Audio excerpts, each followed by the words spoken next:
ministériel de Diamniadio, où se tient d'ailleurs le premier conseil des ministres. N'est-ce pas là un signe d'émergence? Oh, c'est, je crois que le président de la République a été mal conseillé avec tout ce que les Sénégalais sont en train de vivre en termes de difficultés, avec ces lignes de faille internes que l'on observe un peu partout. L'ébullition sociale, les Sénégalais, comme l'autre le disait, sont tellement fatigués. Je pense qu'on aurait pu différer cette tenue de ce Conseil des ministres à Diamniadio, parce que c'est pas du tout un symbole d'émergence, du tout, ça veut absolument rien dire. Ça n'a aucun impact sur la vie des citoyens, au contraire, la perception peut même être une perception négative. Donc c'est pas du tout cela l'émergence. Et j'ai entendu tout à l'heure un citoyen sénégalais dire qu'on aurait pu injecter cet argent-là, qui est quand même une masse assez importante, dans des projets beaucoup plus importants et à plus fort impact. Voilà donc ce que je retiens de cela. Et ça ne veut rien dire, absolument. Cette décentralisation, on l'a vu aussi des conseils des ministres à l'intérieur donc du pays. On pensait que ça allait changer les choses. Ça n'a pas eu d'impact. Je ne vois pas en quoi la tenue du Conseil des ministres à Diamniadio pourrait avoir un impact sur la vie des Sénégalais. Je ne vois pas, je me l'explique pas. Donc ça ne veut pas du tout dire émergence. Et encore une fois, je pense que ce n'était pas le moment de tenir ce Conseil des ministres donc à Diamniadio. Je l'aurais conçu ailleurs, je l'aurais pensé ailleurs, mais pas à Diamniadio. Ça ne veut absolument rien dire. Le Conseil des ministres est tenu à Kédougou. Quelle évaluation vous faites? Justement, c'est que on avait beaucoup d'espoir. On pensait qu'avec cette décentralisation des conseils des ministres, on serait beaucoup plus proche des citoyens sénégalais. L'écoute serait beaucoup plus accrue et permettrait d'apporter des réponses beaucoup plus pertinentes.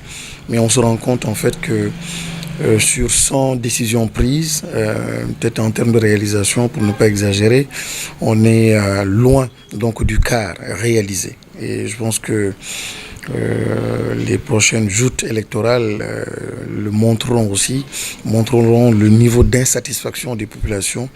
Et quand je parle de Kédougou, je parle certainement de presque toutes les régions de la périphérie. Ça a été du clinquant, ça a été en fait du bluff en faisant ces déplacements donc à l'intérieur, mais ça ne correspond pas à un engagement, ça ne correspond pas à une communion avec le peuple sénégalais.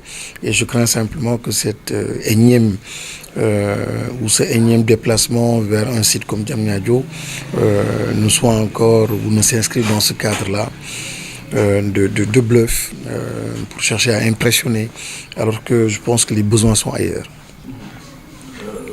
Monsieur le ministre, l'implication de la première dame, Marième Faye Sall, a été signalée dans la résolution de la crise scolaire. Sur le plan du fonctionnement de l'État, ça vous inspire quel commentaire? Vous parlez de résolution de la crise scolaire. Pour moi, elle n'est pas résolue. La levée Oui, la levée, oui. Et je pense qu'il est important quand même de revenir sur la question, parce que la question, elle est assez sérieuse. Il s'agit de l'éducation, il s'agit du capital humain qui doit porter le développement, qui doit porter l'émergence du Sénégal, donc pour reprendre les termes si chers donc, à la majorité.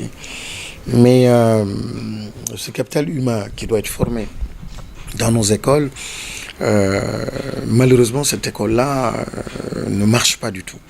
Il ne s'agit pas de réforme, il ne s'agit pas de lever des mots d'ordre pour dire que on est confortable avec la question de l'éducation. C'est une question profonde et personnellement, il me semble qu'il soit nécessaire d'envisager donc une transformation.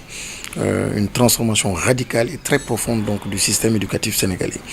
Or, si la question est abordée sous l'angle de l'argent, des indemnités, je pense qu'on accuse un retard extraordinaire. Et de la part du gouvernement du Sénégal, que ce soit la seule réponse à apporter après tant de tâtonnements et tant de risques pris et tant de retard accusé, je pense quand même que la réponse me semble être extrêmement légère. Maintenant, encore plus légère, le fait justement que la question ne soit pas portée par le gouvernement, par les acteurs qui doivent porter et trancher la question, que l'arbitrage se fasse en dehors du cercle approprié, c'est encore beaucoup plus inquiétant. Donc, quand on me dit que la crise a été résolue, oui, il y a un soulagement, mais je pense qu'il faut être inquiet. En tout cas, je suis un acteur au monde de l'éducation. Et mes attentes étaient beaucoup plus fortes en termes donc de transformation du système éducatif et en termes d'acteurs impliqués pour la résolution définitive, en tout cas sur une longue période, qu'on puisse avoir une accalmie, une paix et qu'on puisse installer donc le système éducatif sur des bases beaucoup plus solides. Mais ce que je vois là m'inquiète, les réponses m'inquiètent et les réponses peut-être aussi ont été données dans le cadre donc ou dans un contexte préélectoral. Tout cela donc m'inquiète. La chose est suffisamment sérieuse pour ne pas être traitée donc en dehors donc du cercle qu'il faut, en dehors des acteurs qu'il faut, les acteurs donc du système éducatif et de toute évidence ça a été le cas et je pense qu'il y a des syndicats qui l'ont décrié, il y a aussi des citoyens qui l'ont décrié, donc je le regrette fort. Donc je suis resté sur ma faim, j'attends et j'interpelle l'État. Je pense qu'ils doivent revenir sur cette question lorsqu'il y aura beaucoup plus donc d'accalmie pour quand même aller dans le sens d'une transformation profonde du système éducatif. Je crois que c'est là l'attente des parents, c'est là l'attente des élèves, c'est là l'attente des Sénégalais. On ne peut pas envisager un développement, on ne peut pas parler d'émergence donc sans régler la question du développement de ce capital humain qui passe forcément et nécessairement par une qualité de l'éducation, une qualité du système éducatif.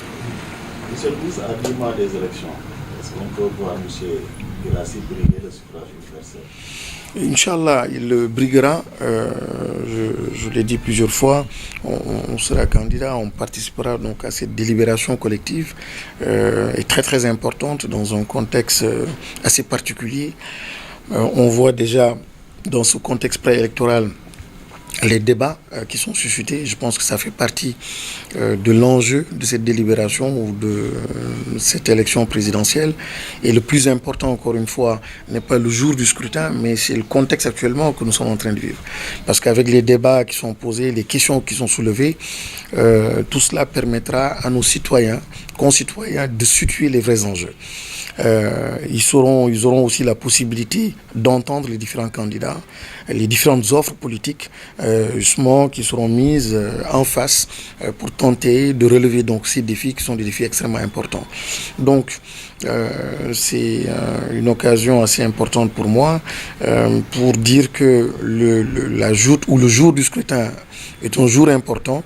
L'enjeu, il est important, mais ce n'est pas le seul enjeu. Donc le contexte préélectoral et les débats actuels sont des débats extrêmement importants. Les questions liées à la démocratie, les questions liées justement à l'éducation qui viennent d'être évoquées, et d'autres questions liées à la souveraineté économique, etc. Des questions donc économiques qui doivent être absolument débattues pour que ce jour-là, qu'il n'y ait pas d'erreur. En tout cas, que le Sénégal soit remis sur de nouveaux rails, sur de nouvelles pistes, et avec beaucoup plus d'espoir, de possibilités de transformer donc le pays. Encore une fois, je suis candidat à ces élections présidentielles. Je le déclare très tôt.